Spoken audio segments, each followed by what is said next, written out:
Next mild interjections to express soft emotions. అంటే ఈ emotions చాలా లైట్గా సింపుల్గా ఉంటాయన్నమాట. అప్పటికప్పటికి చాలా తేలిగ్గా స్పందించడం జరుగుతుంది.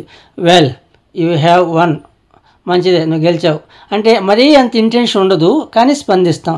ఓ I don't know your coming, ఓ నువ్వు వస్తున్నట్టు నాకు తెలియదు, దట్ ఈజ్ వెరీ ఇంట్రెస్టింగ్, బాగుందిలే పో అంటాం.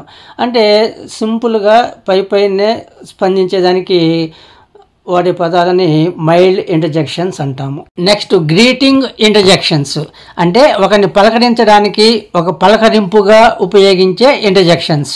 Hello where are you going, hello ఎక్కడికి వెళ్తున్నావు అంటాం. హలో అనే పదాన్ని ఉపయోగిస్తాం వాళ్ళ అటెన్షన్ని మన వైపు తిప్పుకోవడానికి. Hi where are you going, hey nice to meet you.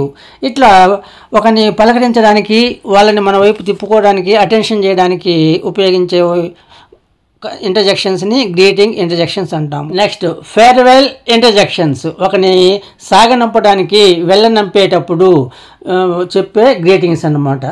Good bye, happy journey. Good bye అనేది ఇక్కడ ఇంటర్జెక్షన్ అనమాట. Farewell, take care of your health, జాగ్రత్తగా పోయిరా అంటాం.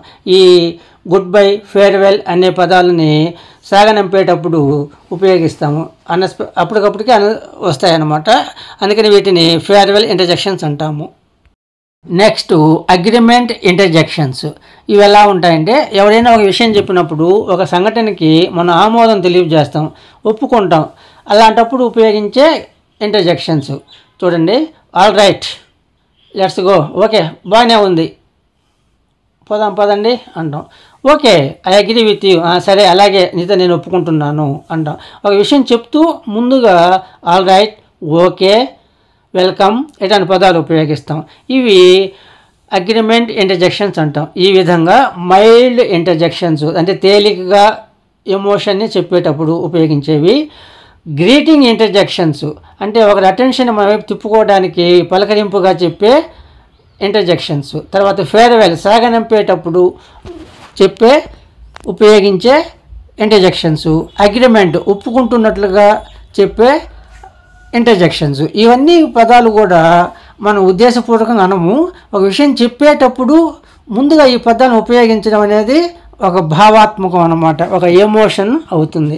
ఇట్లాగా ఉపయోగించే పదాలని మైల్డ్ ఇంటర్జెక్షన్స్ అని, గ్రీటింగ్ ఇంటర్జెక్షన్స్ అని, ఫేర్వెల్ ఇంటర్జెక్షన్స్ అని, అగ్రిమెంట్ ఇంటర్జెక్షన్స్ అని చెప్పడం జరుగుతుంది.